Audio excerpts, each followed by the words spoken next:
Hey, what's up? I just wanted to make a video. Right now I'm working out.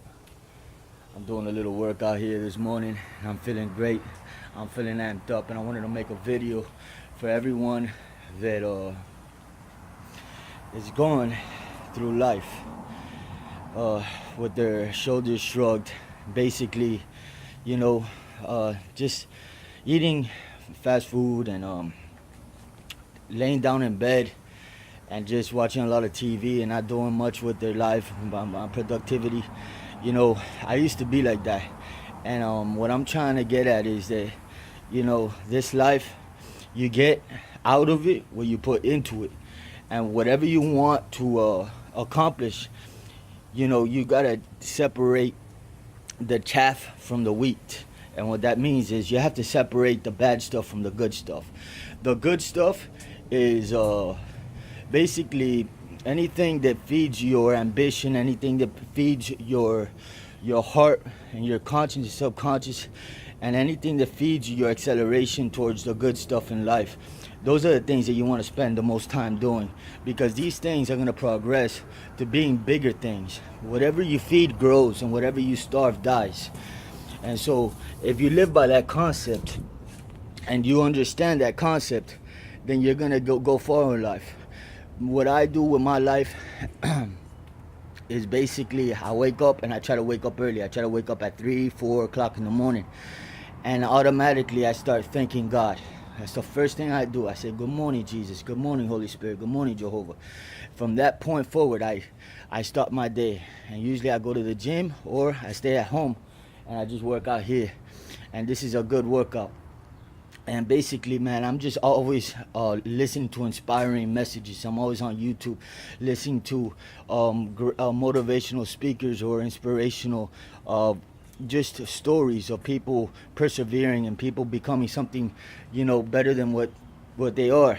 And so I grew up in a mindset that it was cool to be dumb. It was cool to be stupid.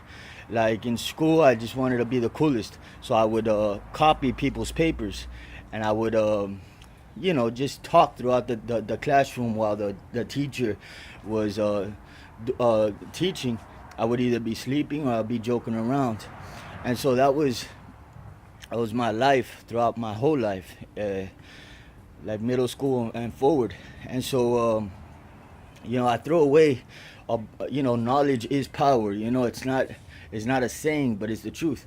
Right now I'm in a position in my life where I'm starting to read books. I'm starting to get knowledge. I'm starting to feed my own self those things that I longed for such a long time, because, I got into the drugs and alcohol thing. And that took away 10 or 15 years of my life easily. And it really, really destroyed a lot of the dreams and visions that I had for myself.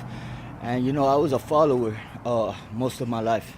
I would follow the crowd. I would follow the people that I thought they knew, like they were going somewhere, And so I would just basically, try to fit in and try to have fun as best as I could, But in the end of the day, I didn't feel right with my own self.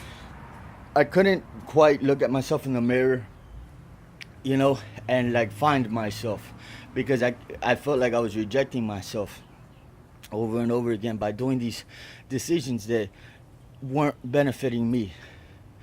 And so I spent a lot of time wasting time, just wasting time, doing nothing with my life. And time doesn't forgive. Time, when it passes by, it doesn't come back and say, do you want another chance? Time, when it leaves, it leaves. And so I got into drugs and alcohol, and then when I found Jesus. Jesus found me at age 25. I got baptized. I got redeemed from that curse of that lifestyle, and then he set me free. And then that's when I began to experience this abundant life that I longed for my whole life, which is just the sun came out. You know what I mean? It was always cloudy in my life. It was always doom and gloom. A lot of drama, a lot of fighting, violence, and a lot of just everything that is very bad. And that's what I was used to. And then basically when Jesus found me, he took all that stuff away, man. I gave myself away, to tell you the truth. Like I had enough with that lifestyle. I knew everything about it. I saw how conniving people were, how they'll backstab you in the drop of a dime, and how your own friends will leave you to die. And there was nothing to hold me back, like nothing good at all. So when Jesus gave me a chance to leave, I ran. I booked it, man. I was like, boom. I ran and never looked back. And I continue to run. But now I'm running towards goals and visions and dreams. And I'm running towards helping people. And I'm running towards picking people up. And I'm running towards, just the finer things in life. I want to be a millionaire. But not just a millionaire for me so I could buy fancy cars and fancy houses and stuff like that. That's not why I want to be a millionaire. I want to be a millionaire to give people that are poor, like the advantage of starting over their life, because I know what it's like to flush down all your dreams, everything down the toilet.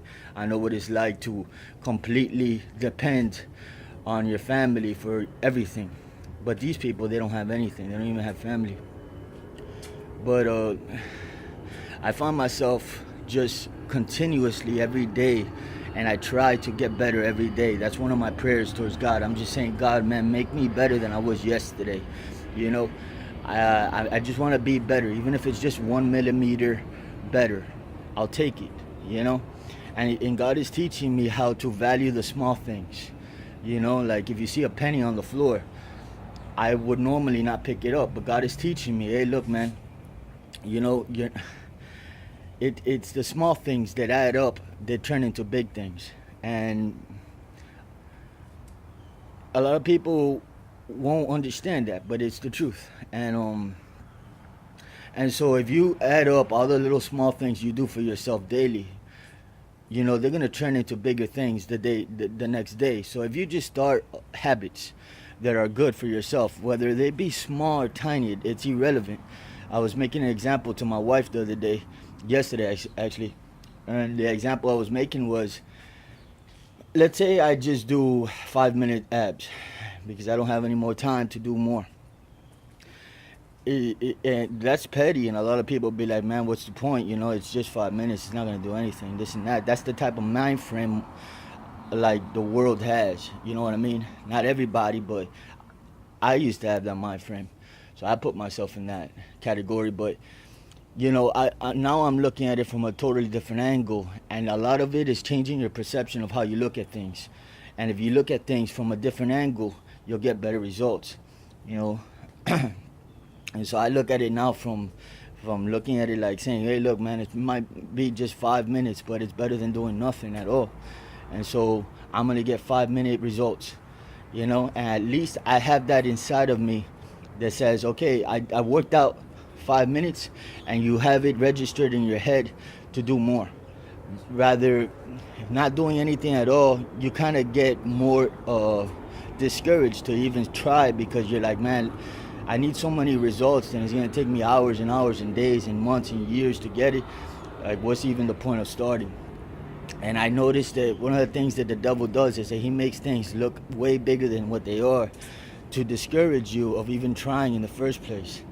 And that's happened to me, where I look at the house and the house is messy or whatnot, and I just look at it, I'm like, man, I gotta clean this house, but wow, it's gonna and then I just start right then and there. I start, and before I know it, sometimes it takes me nothing more than 15 or 20 minutes, and the whole house is nice and shiny and clean.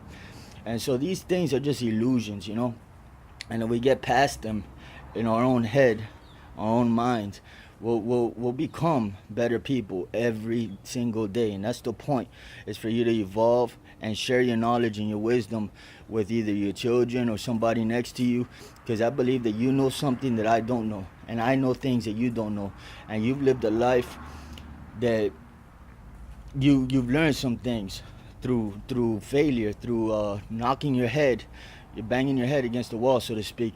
You've learned lessons, and I believe that we're put here on this earth to help one another.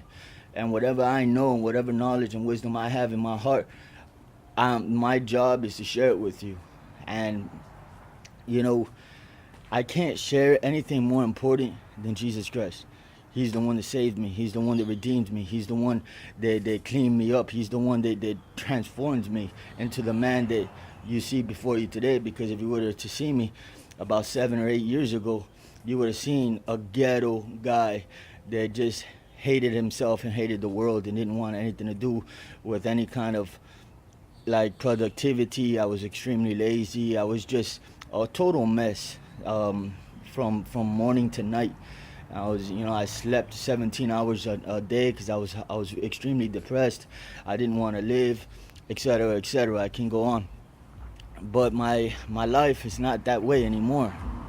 I get up now at in the in the 3 o'clock in the morning, 4 o'clock in the morning, and I'm already starting to be productive. And I give the glory to God because He's the one that wakes me up.